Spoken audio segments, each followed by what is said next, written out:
దేవుడు కొన్ని విషయాలు నాతో మాట్లాడుతూ ఈ సమయంలో, ఈ సీజన్ లాస్ట్ 1 week 10 days,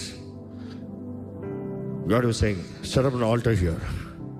కొత్త బలిపీఠం చేపిస్తున్నావు ఇక్కడ, పెద్దది, we're going to anoint it. అదే సమయంలో సంఘాన్ని అడగాలని ఆశపడుతున్నా, మీకు వ్యక్తిగతంగా బలిపీఠం ఉందా ఇంట్లో? గతంలో అనేక సార్లు బోధించా. మీకు వ్యక్తిగతంగా ప్రార్థన స్థలం ఉందా? చూసి ఎంతోమంది భక్తులు చూడండి, కనీసం వారికి ఒక స్థలం ఉంటుంది, ఎంతో పెద్దది అక్కర్లే. చాలామంది భక్తుల గురించి మాట్లాడేటప్పుడు చూస్తా, వారు ఒక చేప వేసుకుని ఆ చేప మీద కాలు మోకాలు చిల్లులు పడినంతగా ప్రార్థన చేశారు. ఎందుకు అక్కడే ప్రార్థన చేశారు? పక్కన చేయొచ్చుగా. Setting up alter.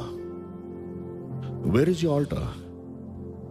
ఎందుకంటే ఒక స్థలంలో నువ్వు బలిపీఠం కట్టి అది బలిపీఠంగా అభిషేకించి అక్కడ ప్రార్థన ధూపము వేస్తూ ఉంటే portals will open. We spoke about జీవియర్లో, ద పోర్టల్స్ విల్ ఓపెన్.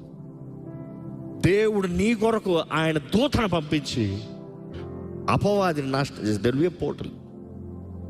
ఆ పోర్టల్ ఓపెన్ అయినప్పుడు దేవుని కార్యాలు జరుగుతాయి, ప్రార్థనకి జవాబు వస్తూనే ఉంటుంది. దేవుని మహాశక్తిని నువ్వు చూడగలుగుతావు. ఈరోజు ప్రార్థన లేదు, ఎట్లా పడితే అట్లా ప్రార్థన. పడక మీద పడుకుంటా, ప్రభా అని పడుకుంటా అని చూసుకో, ఏం జరుగుతుంది? ఇది ఆయన సింహాసనం దగ్గరికి వెళ్తున్న వాడు ఎలా వెళ్ళాలి? దేవుడు పాత నిబంధనలు అంత స్ట్రక్చర్ చూపిలేదా? ఈరోజు అంటున్నావు అయినా అక్కర్లేదులే. నువ్వు ఎక్కడున్నా స్తుతించు, ఎక్కడున్నా ప్రార్థన చేయి. ప్రార్థన చేయొద్దని చెప్పట్లా, కానీ నీకు బలిపీఠం ఉండాలి.